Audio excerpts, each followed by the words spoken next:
వెనకదల రాజ్కుమార్ కూర్చొని చూస్తున్నాడు. కాసేపటికి తనకు మోషన్స్ పట్టుకున్నాయి. బయటకు వెళ్ళాము. బయటకు వెళ్ళిన తర్వాత ఎవరో కూల్ డ్రింక్ ఇచ్చారు. తాగి అంటున్నాడు, నాకేం చల్లబట్టలేదని అన్న. తర్వాత మేము వస్తున్నప్పుడు కారులో ప్రయాణం చేస్తున్నాం. That is the best time. మాకు చక్కగా దేవుని వాక్యాన్ని తీసి మేము అక్కడ స్టార్ట్ అయిన మొదలుకొని రాత్రి ఎప్పుడో రీచ్ అయ్యాము ఇక్కడ 6:30కి ఎప్పుడో. అప్పుడు వరకు కూడా వాక్యాన్ని ధ్యానం చేస్తున్నాం. ఆ మాటలు ఈ మాటలు దేవుని వాక్యంలో ఉన్నవన్నీ కూడా. నేను చాలా ఫ్రీ అయిపోయానని అన్నాడు. ప్రైజ్ ది లార్డ్, హల్లెలూయా. చాలా ఫ్రీ అయిపోయానని అన్నాడు. దేవుని వాక్యము మన జీవితాల్లో గొప్ప విడుదలనిస్తుంది. హల్లెలూయా. దేవుని వాక్యమే మన జీవితాలకు సంతోషం ఇస్తుంది. దేవుని వాక్యంలో నుంచి దానియేలు గ్రంథము 2వ అధ్యాయము 37వ వచనం చదువుదాం. దానియేలు గ్రంథము 2వ అధ్యాయము 37వ వచనం చదువుదాం. రాజా, పరలోకమందున్న దేవుడు రాజ్యమును అధికారమును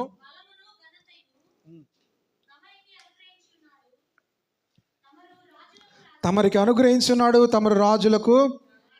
ఈ మాట ఎవరి గురించి చెప్పబడుతుందంటే రాజు అయిన నెబుకద్నెజరు గురించి చెప్పబడుతుంది. ఈ నెబుకద్నెజరు గురించి ఇర్మియా గ్రంథంలో కూడా రాయబడి ఉంది, హెజ్కేల్ గ్రంథంలో కూడా రాయబడి ఉంది. ఈ నెబుకద్నెజరు బబులోను దేశం యొక్క అధికారి, రాజు అయి ఉన్నాడు. బబులోను కింగ్డమ్ అనేది చాలా ఉన్నతమైనటువంటి కింగ్డమ్. ఆ కళలో కూడా నెబుకద్నెజరు చూసినట్టు కళలో కూడా ఆ బబులోను రాజ్యము బంగారుమయముగా ఉన్నట్టుగా చూస్తాం. అది గోల్డెన్ కింగ్డమ్. ఆ గోల్డెన్ కింగ్డమ్కి రాజు ఎవరంటే నెబుకద్నెజరు. ఆ అధికారం గురించి దానియేలు చెప్తూ ఫస్ట్ మాట చెప్తున్నాడు ఏంటంటే, రాజా, పరలోకమందున్న దేవుడు రాజ్యమును అధికారమును బలమును ఘనతయు తమరికి అనుగ్రహించి ఉన్నాడు. తను ఇశ్రాయేలులకు రాజు కాదు, అన్యజనులకు రాజు, కల్దీయులకు బబులోను దేశమునకు రాజు. ఆ రాజుకు దానియేలు చెప్తున్నాడు, పరలోకమందున్న దేవుడు మీకు ఈ రాజ్యమును, ఈ అధికారమును, ఈ ఘనతను, ఈ బలమును మీకు అనుగ్రహించి ఉన్నాడు. మనం ఈ విషయాన్ని జ్ఞాపకం చేసుకొని దీనిని బట్టి ఎల్లప్పుడూ కూడా ప్రభుని స్తుతించాలి. హల్లెలూయా. కనుక దేవుడే ఒక మనిషికి ఏం చేస్తాడు? రాజ్యమును, అధికారమును, బలమును, ఘనతను అనుగ్రహిస్తాడు. 4వ అధ్యాయము 17వ వచనం కూడా చూద్దాం. ఈ ఆజ్ఞ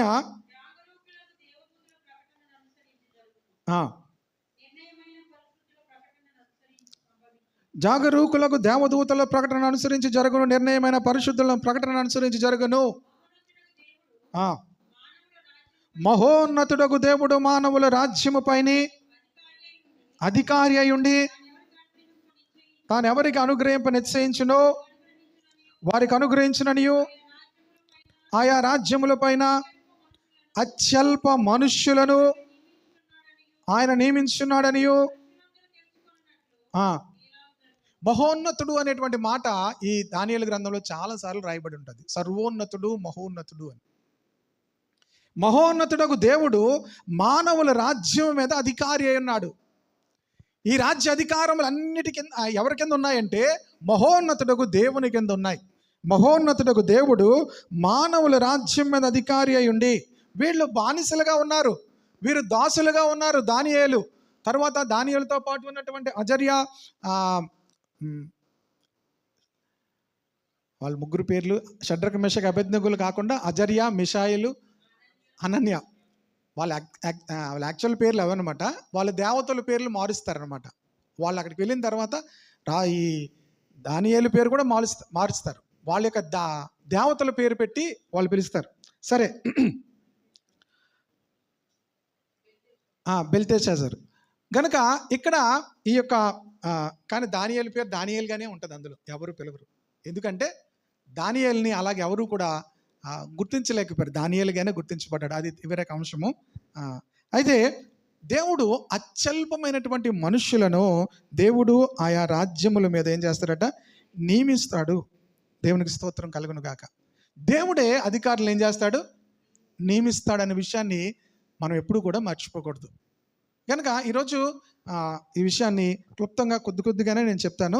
తర్వాత దినాల్లో దేవుని చిత్తమైనట్లయితే దానియేలు గ్రంథంలోని కొన్ని విషయాలు కూడా తెలియజేస్తాను. దానియేలు గ్రంథము నిన్నటి దినాన్ని నేను చాలా అధ్యాయాలు చదివాను. మరలా చదువుతున్నప్పుడు గొప్ప సంతోషం, గొప్ప ఆనందం. ఎందుకంటే దేవుడు మానవుల రాజ్యం మీద అధికారి అయి ఉన్నాడు. ఇప్పుడు ఏ గవర్నమెంట్ ఉంది, సెంట్రల్లో ఏ గవర్నమెంట్ ఉంది, ఎక్కడ ఏ గవర్నమెంట్ ఉంది, ఇది సెకండరీ. ఫస్ట్ ఏంటంటే దేవుడు మానవుల రాజ్యం మీద అధికారి అయి ఉన్నాడు. అత్యల్పమైన మనుష్యులను దేవుడు ఏం చేస్తాడట, నియమిస్తాడు. అది కూడా ఎలాగా, దేవదూతల ప్రకటనను అనుసరించి, నిర్ణయమైన పరిశుద్ధుల ప్రకటనను అనుసరించి సంభవిస్తుంది. హల్లెలూయా. మనం ఇక్కడే ప్రకటనలు అనుకుంటాం. దేవుడు ఆ పరలోకపు అసెంబ్లీ, పరలోకపు పార్లమెంట్లో దేవుడు నిర్ణయించిన ప్రకారముగా, దేవుడు నిర్ణయించినటువంటి దేవదూతలు ప్రకటన అనుసరించి, నిర్ణయమైనటువంటి పరిశుద్ధుల ప్రకటనను అనుసరించి అది సంభవిస్తుంది. హల్లెలూయా. చూడండి, ఇర్మియా గ్రంథంలో కూడా 27 అధ్యాయము 5-6 వచనాలు.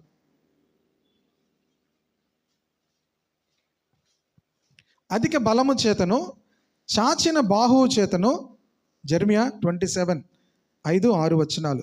భూమి మీద ఉన్న నరులను, జంతువులను నేనే సృజించి, దేవుడు చెప్తున్నాడు, అధిక బలము చేతను, చాచిన బాహువు చేతను భూమి మీద ఉన్న నరులను, జంతువులను నేనే సృజించి ఎవరికి ఇచ్చుట న్యాయమని నాకు తోచునో వారికి ఇచ్చుచున్నాను. హల్లెలూయా. భూమి మీద ఉన్న నరులను నేనే సృష్టించి ఎవరికి ఇవ్వాలని నేను అనుకుంటున్నానో వారికి నేను ఇస్తున్నాను.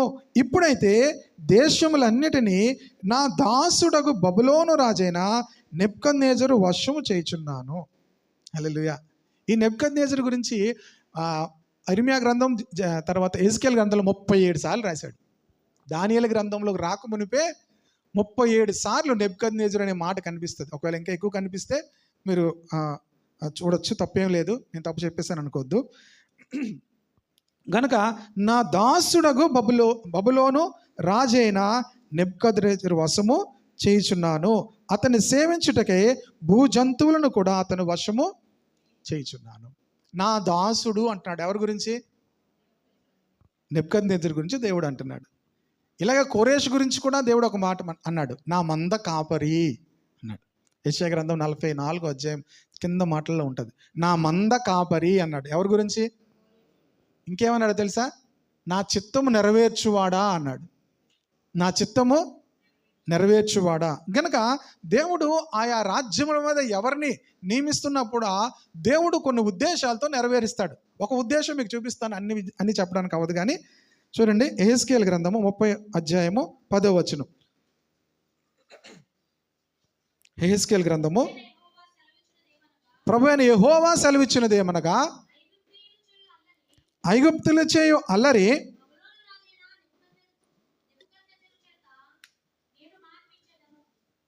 ఈ యొక్క నెబుకద్నెజరు రాజు అవటంలో మరొక విషయం ఏంటంటే, ప్రభువైన యెహోవా సెలవిచ్చినది ఏమనగా, ఐగుప్తీయులు చేయు అల్లరి బబులోను రాజైన నెబుకద్నెజరు చేత నేను మాన్పించేదను.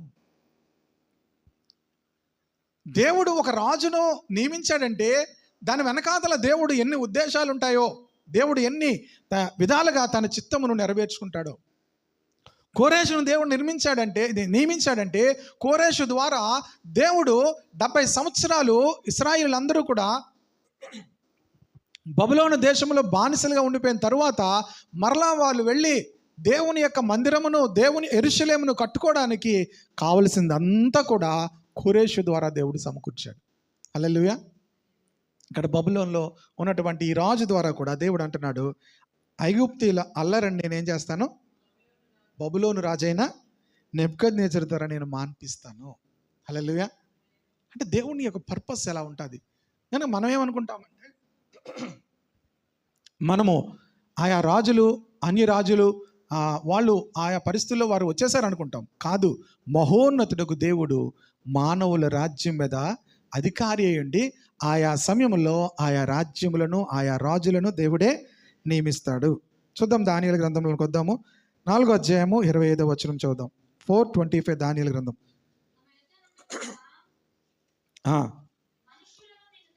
మనుష్యులు నేను తరుముదురు,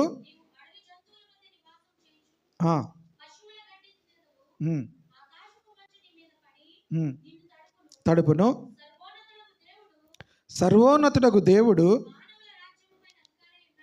ఆ, ఆ, ఆ. నెబుకద్నెజరుతో దానియేలు చెప్తున్నాడు, దేవుడే ఇలా చేస్తాడు గనుక ఇవన్నీ నువ్వు తెలుసుకునేంత వరకు కూడా 7 కాలములు ఇలా జరుగును. 31వ వచనము, రాజు నోట ఈ మాట ఉండగా ఆకాశము నుండి ఒక శబ్దం వచ్చెను, ఏదనగా, రాజుగు నెబుకద్నెజరు, ఇదే నీకు ప్రకటన, నీ రాజ్యము నీ యొద్ద నుండి తొలగిపోయిన. ఆ గోల్డెన్ కింగ్డమ్కి రాజు అయినటువంటి నెబుకద్నెజరు గురించి దేవుడు చెప్తున్నాడు, నెబుకద్నెజరు, ఇదే నీకు ప్రకటన, నీ రాజ్యము నీ యొద్ద నుండి తొలగిపోయిను. దేవుడు నియమించాడు, దేవుడు మరలా ఏం చేశాడు, తీశాడు, దేవుడు మరలా తీసుకొచ్చి పెట్టాడు. ఇది ఒక పార్ట్. రెండవ విషయంలోనికి వెళ్తున్నాను కనుక ఈ విషయాన్ని ప్రతి ఒక్కరూ కూడా గుర్తించాలి. దేవుడే మానవుల రాజ్యం మీద అధికారి అన్నాడు. మరొక మంచి మాట కూడా ఉంటుంది, 4వ అధ్యాయం అనుకుంటాను దానియేలు గ్రంథంలో, మంచి మాట మీకు చూపిస్తాను. 4వ అధ్యాయం 35వ వచనం, భూనివాసులందరూ ఆయన దృష్టికి ఎన్నిక రానివారు, ఆయన పరలోక సేనల ఎడలను భూనివాసుల ఎడలను తన చిత్తము చొప్పున జరిగించేవాడు.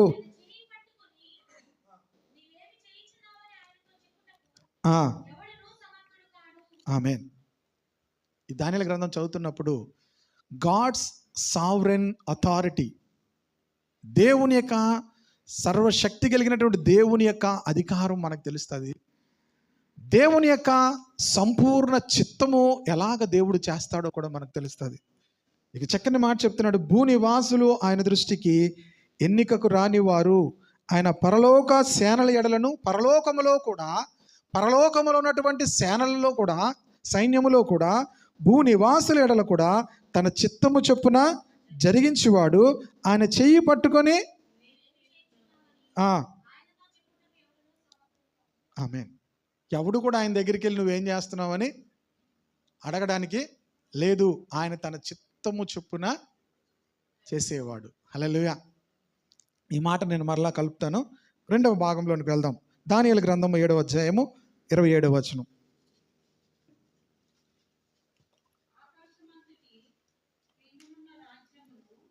ఆకాశమంతటి క్రిందనున్న రాజ్యమును, అధికారమును, రాజ్య మహాత్మ్యమును మహోన్నతుని పరిశుద్ధులకు చెందును.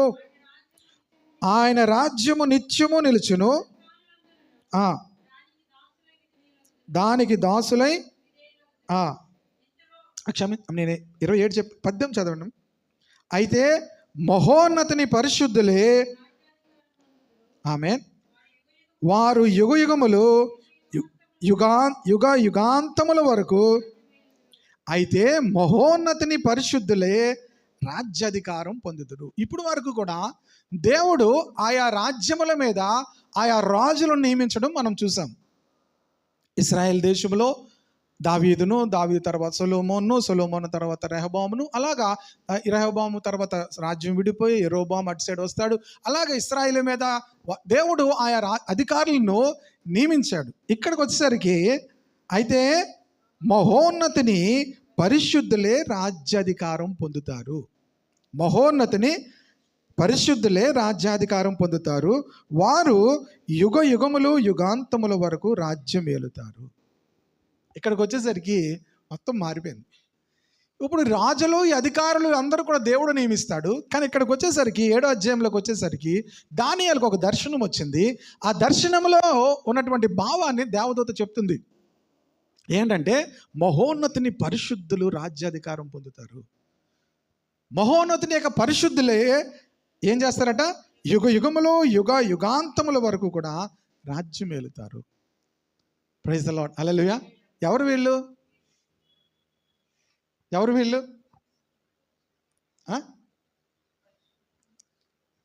అది ఎవరు పరిశుద్ధులు? ఎవరు?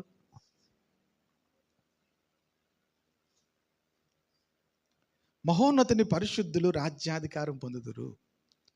మనం ఏం ప్రార్థన చేస్తామంటే ఈ పార్టీకి వెళ్ళాలి, ఆ పార్టీకి వెళ్ళాలి, చప్పట్లు కొట్టుకొని ఒకళ్ళు చప్పట్లు, ఒకళ్ళేమో నీరసం, ఒకరికేమో వాంతులు, ఒకరికేమో విరోచనాలు, ఒకరికి కన్నీళ్ళు. ఎందుకు దేవుడు ఇలా చేశాడు, ఎందుకు దేవుడు అలా చేశాడు అనుకోండి. అసలు యాక్చువల్గా ఎవరు రాజ్యాధికారం చేయాలి? దేవుని ఉద్దేశం మహోన్నతిని పరిశుద్ధులు రాజ్యాధికారం పొందుతారు. దట్ ఈస్ ద చర్చ్, యేసుక్రీస్తు యొక్క సంఘం. దేవునికి స్తోత్రం కలుగును గాక. హల్లెలూయా. అసలు అధికారం ఎవరిది? సంఘముది. దేవునికి స్తోత్రం. సంఘానికి దేవుడు ఇస్తున్నాడు. ఆమేన్. హల్లెలూయా. మనం ఏం చేస్తాం? ఆకాశమందును భూమి అందును కూడా దేవుడు ఏం చేస్తాడంటే తన చిత్తమును భూనివాసులందరి ఎడల కూడా తన చిత్తము చొప్పున జరిగించువాడు. దేవుడు చక్కని మాటలు దానియేలు గ్రంథంలో ఉంటాయి.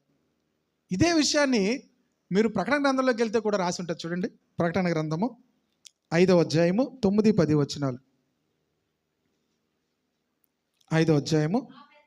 ఆ పెద్దలు నీవు ఆ గ్రంథము తీసుకొని దాని ముద్రలు విప్పుటకును యోగ్యుడవు, నీవు వధింపబడిన వాడువై నీ రక్తమిచ్చి ప్రతి వంశములోను ఆయా భాషలు మాట్లాడేవారిలోను ప్రతి ప్రజలోను ప్రతి జనములోను దేవుని కొరకు మనుష్యులను కొని మా దేవునికి చాలు. చూడండి, దేవుడు ప్రభువైన యేసుక్రీస్తు ద్వారా ఏం చేశాడో ఇక్కడ చక్కగా 5వ అధ్యాయంలో రాయబడుతుంది. నీవు వధింపబడిన వాడివై నీ రక్తం ఇచ్చి ఏం చేశావు? ప్రతి వంశములోను ఆయా భాషలు మాట్లాడే వారిలోను ప్రతి ప్రజలోను ప్రతి జనములోను దేవుని కొరకు మనుష్యులను కొన్నావు. మనము యేసుక్రీస్తు యొక్క రక్తము చేత కడగబడుట అనే మాట మనకు తెలుసు. యేసుక్రీస్తు యొక్క రక్తము మన ప్రతి పాపం నుంచి కూడా కడిగి మనల్ని పవిత్రులు చేస్తుంది అనే విషయం మనకు తెలుసు. దీని గురించే ఎక్కువగా అంటాం, ప్రభువా నీ రక్తముతో కడుగు ప్రభువా అని మాట వాడతాం. అసలు విషయము యేసుక్రీస్తు రక్తము చేత మనము కొనబడ్డాం. హల్లెలూయా. కడగబడ్డం ఒకటే కాదు, కొనబడ్డాం. దేవుడు మనల్ని ఏం చేసుకున్నాడు? కొనుక్కున్నాడు. అందుకే కొరింథీ పత్రికలు ఏమంటాడు? మీరు విలువ పెట్టి కొనబడిన వారు. మీరేం చేశారు? దేవుడు మిమ్మల్ని ఏం చేశాడు? విలువ పెట్టి కొన్నాడు. నీవు నీ సొత్తు కాదు అని బైబిల్లో తెలుసా? చూపించినా తెలుసా? మాకు ఎప్పుడో తెలుసు అంటారా? కానీ మన సొత్తులాగే మనం ఫీల్ అవుతాం. మనం అంతా కూడా అసలు నువ్వే నీ సొత్తు కాదు, ఇంక నీకున్నది నీ సొత్తు అసలే కాదు. హలో, మనమే మన సొత్తు కాదు. మనం ఎవరు? విలువ పెట్టి కొనబడిన వారం. 1 కొరింథీ పత్రిక 6వ అధ్యాయము. 1 కొరింథీ పత్రిక 20వ వచనం. విలువ పెట్టి కొనబడిన వారు గనుక మీ దేహముతో దేవుని మహిమపరచుడి. మనము యేసుక్రీస్తు రక్తము చేత ఏమయ్యామో? కొనబడ్డాం. Praise the Lord. హల్లెలూయా. దేవుడు మనల్ని ఈ లోకములో నుంచి కొన్నాడు. కొనుక్కున్నటువంటి మనల్ని ఏం చేయమన్నాడు? విలువ పెట్టి కొనబడిన మనము మన దేహముతో, మీరు మీ సొత్తు కారు, మీరు విలువ పెట్టి కొనబడ్డారు. Praise the lord. యేసుక్రీస్తు రక్తము చేత దేవుడు మనల్ని ఏం చేసుకున్నాడు? కొనుక్కున్నాడు. కొనుక్కున్నటువంటి మనము ఏం చేయాలి? అక్కడ తర్వాత వచ్చిన కంప్లీట్ చేయమవచ్చును. మా దేవునికి ఒక రాజ్యముగాను, మా దేవునికి ఒక రాజ్యముగాను యాజకులుగాను చేసితివి. కొన్న తర్వాత మనల్ని ఏం చేశాడంటే దేవుడు ఒక రాజ్యముగా చేశాడట. హల్లెలూయా. దేవునికి ఒక రాజ్యముగాను యాజకులుగాను దేవుడు మనల్ని చేశాడు. 2 ప్రాముఖ్యమైన విషయాలు. పాత నిబంధన గ్రంథంలో కూడా ఈ మాట మనం చూస్తాం. 19వ అధ్యాయం నిర్గమకాండంలో దేవుడు ఇశ్రాయేల్ని బయటకు తీసుకొస్తున్నప్పుడు ఈ మాట వాడాడు. బహుశా 5వ వచనం అనుకుంటాను. చూడండి, 4 లేకపోతే 5వ వచనం. 19వ అధ్యాయము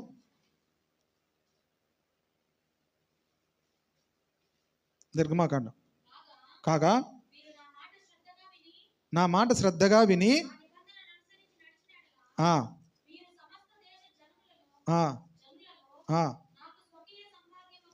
నాకు స్వకీయ సంపాద్యమగుదురు. మీరు నాకు యాజక రూపమైన రాజ్యముగాను, ఆమేన్, మీరు నాకు ఒక రాజ్యము గాను యాజక రూపమైన పరిశుద్ధమైన జనముగా మహోన్నతిని పరిశుద్ధులే రాజ్యం ఏలుదురు. హల్లెలూయా. గనక దేవునికి ఒక కొని ఏం చేశారంటే దేవునికి మనల్ని ఒక రాజ్యముగాను యాజకులుగాను చేశాడు. తర్వాత ఏమన్నాడు? గనుక వారు భూలోకమందు ఏలుదురని క్రొత్త పాట పాడుదురు. పాత పాటే మనం పాడుతాం. ఏంటి? జై. కొత్త పాట పాడవలెను. దేవునికి స్తోత్రం కలుగును గాక. ఎవరికి జై?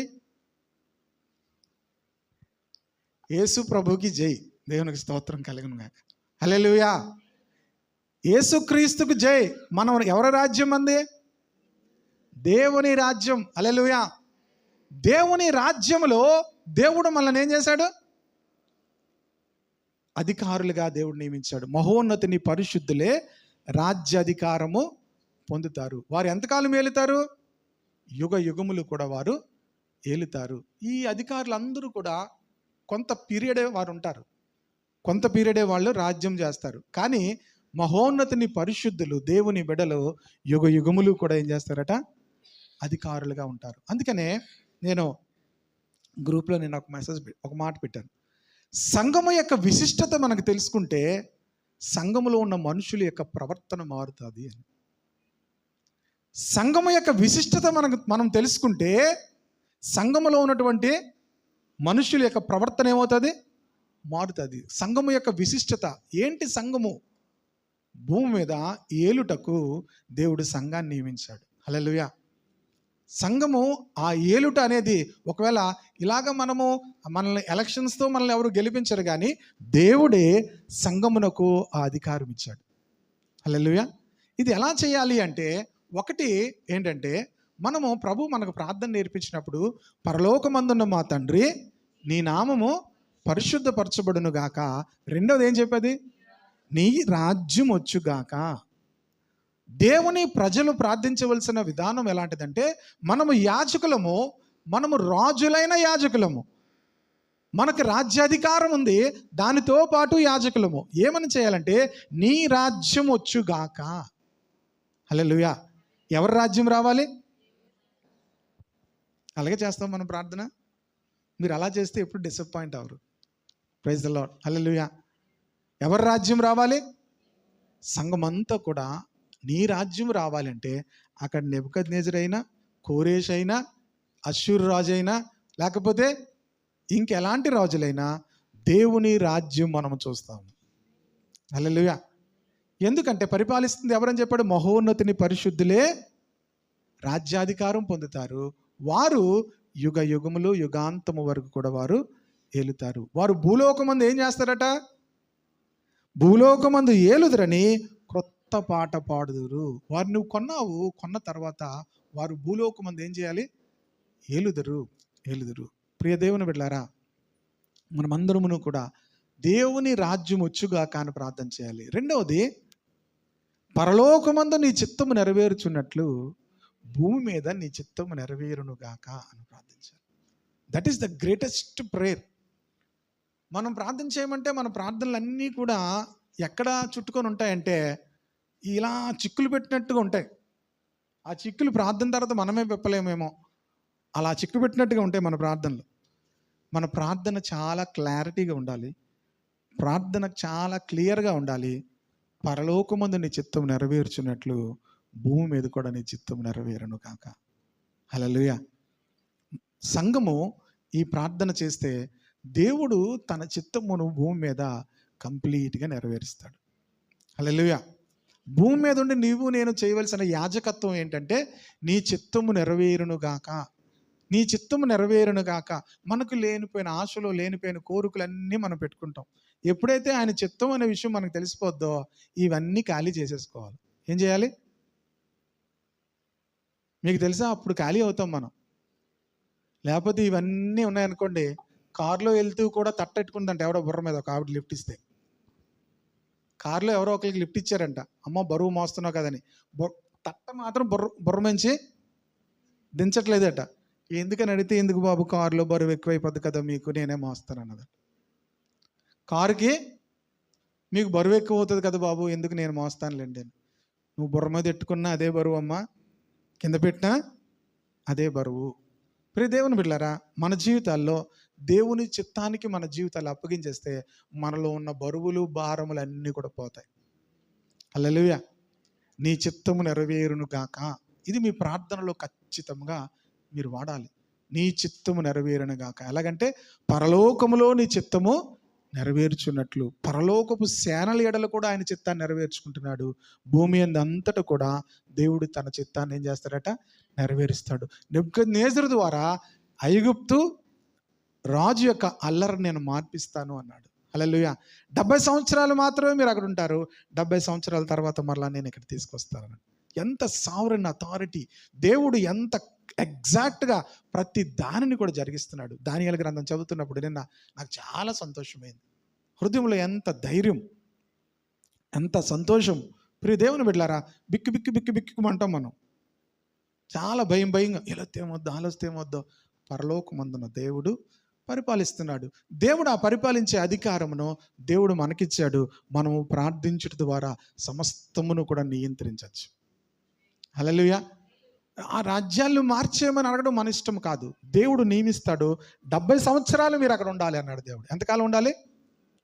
బబులోను దేశానికి నేను మిమ్మల్ని ఏం చేస్తాను, 70 సంవత్సరాలు తీసుకొని వెళ్తాను. 70 సంవత్సరాలు అయిపోయిన తర్వాత నేను మిమ్మల్ని ఏం చేస్తాను, తిరిగి తీసుకొని వస్తాను. ఎలా తీసుకెళ్ళానో అలాగే తీసుకొస్తాను. దేవునికి స్తోత్రం కలుగును గాక. ఐగుప్తులో ఉన్న దినాలన్నింటినీ కూడా దేవుడు ముందుగానే నిర్ణయించడం లేదా? ఎన్ని సంవత్సరాలు ఉండాలని చెప్పాడు దేవుడు? 70 సంవత్సరాలు ఐగుప్తులో. సరిపోయింది. 70 ఇంక నుంచి 70 అన్నారు. అందరూ కూడా ఏం చేస్తున్నారు, 70 అన్నాడు. చూడండి, ఆది కాండము దేవుడు అబ్రహాంతో చెప్పాడు ముందే. 400 కాదు, దేవుడు అబ్రహాం బహుశా 15 అధ్యాయం అనుకుంటాను. 15 అధ్యాయమేనా?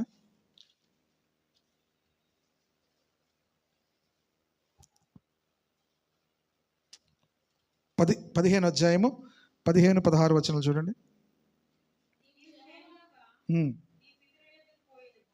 నా 14 కూడా చదవండి. వారు 400 ఏండ్లు వీరిని శ్రమ పెడతారు,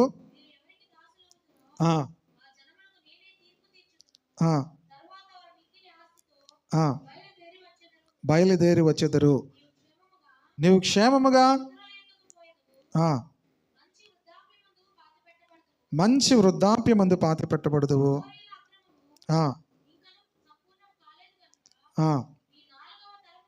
నీ 4వ తరము వారు ఇక్కడికి మరలా వచ్చేదరని ఎప్పుడో దేవుడు చెప్పేశాడు అబ్రహాంకి. 400 సంవత్సరాల క్రితమే దేవుడు అబ్రహాంతో చెప్పాడు, నీ జనం అంతా కూడా ఐగుప్తులోనికి వెళ్తారు, 400 సంవత్సరాలు వాళ్ళు అక్కడ ఉంటారు, 400 సంవత్సరాలు వారికి దాసులుగా ఉంటారు. తరువాత నీ 4వ తరం వారు మరలా ఇక్కడికి వస్తారు, చాలా ఆస్తితో వాళ్ళు వస్తారు. దేవుడు సర్వాధికారము కలిగిన వాడు. సంఘము అల్పమైన వాటి మీద దృష్టి ఉంచకూడదు. Praise the Lord. హల్లెలూయా. దేవుడు సర్వాధికారము కలిగిన వాడు. అందుకే ఈ దానియేలు గ్రంథంలో మహోన్నతుడు, సర్వోన్నతుడు అనే మాట ఎన్నోసార్లు రాయబడి ఉంటుంది. మహోన్నతుడు అంటే ఆయనకంటే గొప్పవాడు, ఉన్నతమైన వాడు ఎవరు లేరు. దేవుడే తన యొక్క ఉద్దేశాన్ని తను నిర్ణయించిన ప్రకారముగా సమస్తమును కూడా భూమి మీద ఆయన ఏం చేస్తున్నాడు, జరిగిస్తూ ఉన్నాడు. అబ్రహాంతో దేవుడు చెప్పాడు, ఇన్ని సంవత్సరాలు వాళ్ళు అక్కడికి వెళ్తారు, దాసులుగా ఉంటారు, మరలా తీసుకొని వస్తారు. దీన్ని ఎవరైనా మార్చలేరు. హల్లెలూయా. దీనిని ఎవరు ఏం చేయలేరు, మార్చలేరు. దేవుడు నిర్ణయించాడు. ఆ సమయం రాగానే మోషే పుట్టాడు. మోషే పుట్టిన తర్వాత మోషేని దేవుడు తీసుకొని వెళ్ళాడు. మోషే ద్వారా ఇశ్రాయేల్ దేశంలో నుంచి, క్షమించండి, ఐగుప్తు దేశంలో నుంచి ఇశ్రాయేల్ అందరినీ దేవుడు తీసుకొని వచ్చాడు. హల్లెలూయా. అప్పుడు రాజు ఎవరు? ఫరో. ఫరో అంత బలము కలిగిన వాడు ఎవడు కూడా లేడు. కానీ దేవుడు ఒక వ్యక్తి ద్వారా దేవుడు వాళ్ళందరినీ తీసుకొని వచ్చేసాడు. హల్లెలూయా, హల్లెలూయా. ఫరో చివరికి భయపడిపోయి భయంతో ఉండిపోయాడు. ప్రియ దేవుని బిడ్డలారా, దేవుడు ఫరోను అతని సైన్యం అంతటిని కూడా ఎర్ర సముద్రంలో నాశనం చేసి దేవుడు క్షేమంగా ఇశ్రాయేలు ప్రజలను బయటకు తీసుకొచ్చినట్టుగా చూస్తాం. అలాగే బబులోను దేశంలో కూడా బానిసలుగా వెళ్ళినటువంటి యూదులందరినీ కూడా దేవుడు 70 సంవత్సరాలు అయిన తరువాత దేవుడు మరలా తీసుకొని వచ్చాడు. దేవుడు ప్రతి దానిని కూడా తన చిత్తవృత్తి చొప్పున ప్రతి దానిని కూడా దేవుడు చేస్తాడు. ఆమేన్, హల్లెలూయా. దేవుడు తన ప్రణాళిక చొప్పున. కనుక మనం లోకల్లో ఉన్నటువంటి వాళ్ళని బట్టి అతిశయించకూడదు. లోకల్లో ఎవరు వచ్చినా కూడా ప్రియ దేవుని బిడ్డలారా, రాజ్యాధికారం ఎవరిది? మళ్ళీ కరెక్ట్ చెప్పాలి. మహోన్నతిని పరిశుద్ధులది. రాజ్యాధికారం ఎవరిది? మహోన్నతిని. మనల్ని దేవుడు రాజ్యాధికారంగా ఉంచాడు. మనం ఎవరినో అధికారులుగా మనం చేయాలని కోరుకోకూడదు. మహోన్నతునికి మనం ఏం చేయాలి? ప్రార్థించాలి. ప్రభా, నీ చిత్తానుసారమైన వ్యక్తులను నువ్వేం చేయాలి? మాకు రాజులుగా ఉంచు, అధికారులుగా ఉంచు, నీ చిత్తము జరుగును గాక. అంతే. ఎక్కువ కోరికలు, ఎక్కువ ఆశలు మనం పెట్టుకోవాల్సిన అవసరం లేదు. సంతోషముగా ఆనందంగా ఉండాలంటే ఇదే ప్రార్థన, నీ చిత్తము జరుగును గాక అనండి అందరూ. నా చిత్తము. అదే problem. What is the battle తెలుసా మీకు? నా ఇష్టమే బ్యాటిల్. మీ ఇష్టాలే పెద్ద బ్యాటిల్. మీ ఇష్టాలు పోతే నో బ్యాటిల్స్, అంతా బంగారమే. దేవునికి స్తోత్రం కలుగును గాక. చక్కగా ఉంటుంది మన జీవితాలు. ప్రాబ్లం ఎక్కడ వస్తుందంటే ఏమంటాం? మన ఇష్టం. మనం దేవునితో కూడా చెప్తాం. ఎవరో ఒక ఆయన చెప్పారు, ఒక ఆయన, ఎంత ఎత్తు ఉండాలి, ఎంత లావు ఉండాలి, ఎంత బరువు ఉండాలి, మనం దేవుణ్ణి అడగాలి. ఏంటి ఇది? యూనివర్సల్గా చాలా ఫేమస్ అయిపోయింది, కానీ it's not God's according to God's word. Simple prayer ఏంటో తెలుసా? Let your will be done. అంతే. నీ చిత్తము జరుగునుగాక. ఎంత అద్భుతంగా ఉంటుందంటే ఆ మాట మీరు అని చూడండి, ఎంత తేలికైపోతారో, ఎగిరిపోతున్నట్టుగా అయిపోతారు మీరు. Praise the Lord. Hallelujah, hallelujah. గనుక పరలోకమందున్న దేవుడు తన చిత్తాన్ని అందరి జీవితాల్లో కూడా జరిగించుకుంటాడు. రాజ్యముల మీద, అధికారుల మీద దేవుడు తన చిత్తాన్ని నెరవేర్చుకుంటాడు. ఆమె సంఘముగా మనం ఎలా ఏలుతామంటే, మనం ప్రార్థించుట ద్వారా మనము యాజకత్వం చేస్తున్నాం. త్వరలోనే దేవుడు సంఘానికే సంపూర్ణమైన అధికారం రాబోతుంది. సంఘము యుగ యుగములు కూడా ఏలుతుంది. దేవునికి స్తోత్రం కలుగును గాక. హల్లెలూయా. కనుక రాజుల హృదయాన్ని జ్ఞాని అయిన సొలొమోను చక్కని మాట రాశాడు 21వ అధ్యాయంలో. రాజుల హృదయమును యెహోవా చేతిలో, రాజు హృదయము నీటి కాలువల వలె ఉన్నది, ఆయన తన చిత్త వృత్తి చొప్పున దాన్ని త్రిప్పును. హల్లెలూయా. దేవుని యొక్క చేతిలో రాజు హృదయం ఎలాగుందట? నీటి కాలువల వలె ఉందంట. ఇలా వెళ్తుంది. ఇక్కడ నీరు రావాలంటే దేవుడు ఏం చేస్తాడు? కాలువ ఇలాగ వెళ్తుంది. ఈ పంటలోనికి నీళ్ళు రావాలంటే ఏం చేస్తారు? దేవుడు దాన్ని అలా కట్ చేస్తాడు అనమాట. ఈ కాలువ ఇలాగ వెళ్తుండగా టక్కుమని ఇలాగ వస్తుంది వాటర్. దేవునికి స్తోత్రం కలుగును గాక. రాజుల హృదయమును దేవుడు నీటి కాలువల వలె ఏం చేస్తాడట? తన చిత్తవృత్తి చొప్పున తిప్పుతాడు. కనుక సంఘము ప్రార్థించాలి. సంఘము దేవుని యొక్క చిత్తము జరగాలని ఏం చేయాలి? ప్రార్థించాలి. దేవుని యొక్క రాజ్యం రావాలని ప్రార్థించాలి. హల్లెలూయా. కనుక ఎవరు దేని విషయంలో కూడా కలవరపడవలసిన అవసరం లేదు. మహోన్నతిని పరిశుద్ధులే రాజ్యాధికారం చేస్తారు. హల్లెలూయా. కనుక మనకి ఆ అభిమానులు ఉండకూడదు. ఎక్కడ కూడా మనకేమో ఉండకూడదు. ప్రీచర్స్లో కూడా చాలామందికి అభిమానులు ఉంటారు. ప్రసంగికుల్లో కూడా ఏం చేస్తారు? అభిమానులు ఉంటారు. ఈ అభిమానం వల్ల ఏమవుతుందో తెలుసా? మిగతా వాళ్ళు ఏం చెప్పినా వినరు. ఇప్పుడు నేను చెప్పడం మీకు అలవాటు అయింది అనుకోని, ఇంకొకరు ఎవరు వచ్చినా, మాస్టర్ గారు మీరు వస్తారు అనుకున్నామండి, మీరు చెప్తాం అనుకున్నారండి. అభిమానులు ఉండకూడదు. దేవునికి స్తోత్రం కలుగును గాక. హల్లెలూయా. ప్రీచర్స్లో అభిమానులు ఉండకూడదు. పౌలు చెప్పాడు, నేను అప్పుడే అక్కడ వాళ్ళు కూడా, మేము కొంతమంది కేఫా, కొంతమంది యోహాను, కొంతమంది పౌలు, కొంతమంది మేము ఎవరు కావాలి, మేము డైరెక్ట్ క్రైస్ట్. దానివల్లే డివిజన్స్ వస్తున్నాయి. అభిమానులు ఉండకూడదు. దేవునికి స్తోత్రం కలుగును గాక. హల్లెలూయా. కనుక మనకు అభిమాని ఎవరు? యేసుక్రీస్తు. మన రాజు, మన హీరో ఎవరు? యేసుక్రీస్తు మాత్రమే. యేసుక్రీస్తు ఒక్కడే. నో మోర్ ఎర్త్లీ పర్సన్ ఎవరున్నా కూడా మనకు వాళ్ళు విగ్రహాలుగా మారుతారు. దేవునికి స్తోత్రం కలుగును గాక. దేవుడు మనుషులు విగ్రహాలు అయిపోతే దేవుడు ఏం చేస్తాడు? మన వల్ల దేవుడు వాళ్ళకి ప్రాబ్లం చేస్తాడు.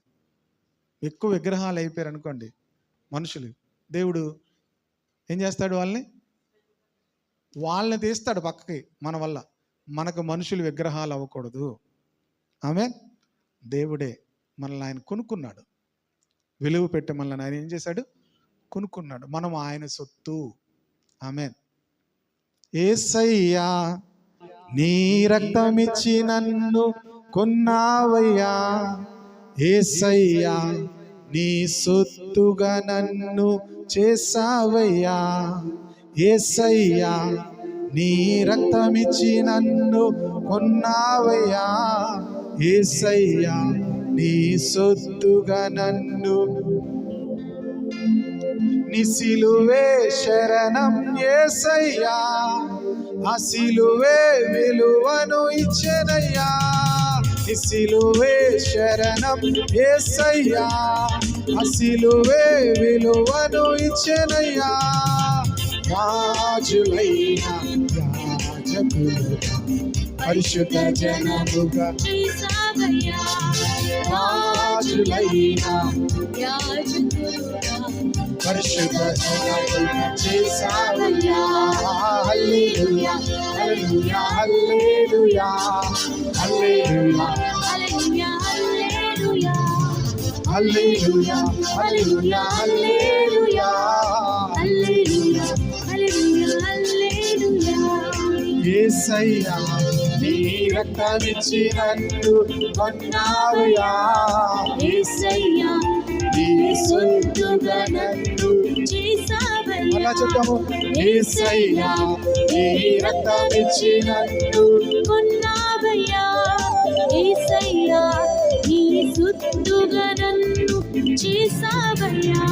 నీ కనికరం నాపై చూపావయ్యా, నీ ప్రజగా నన్ను చేసావయ్యా, నీ కనికరం నాపై చూపావయ్యా, నీ ప్రజగా నన్ను చేసావయ్యా.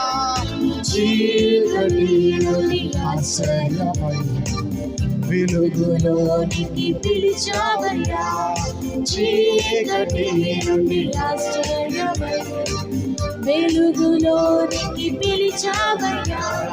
హల్లెలూయా హల్లెలూయా హల్లెలూయా హల్లెలూయా హల్లెలూయా హల్లెలూయా హల్లెలూయా హల్లెలూయా హల్లెలూయా హల్లెలూయా హల్లెలూయా హల్లెలూయా.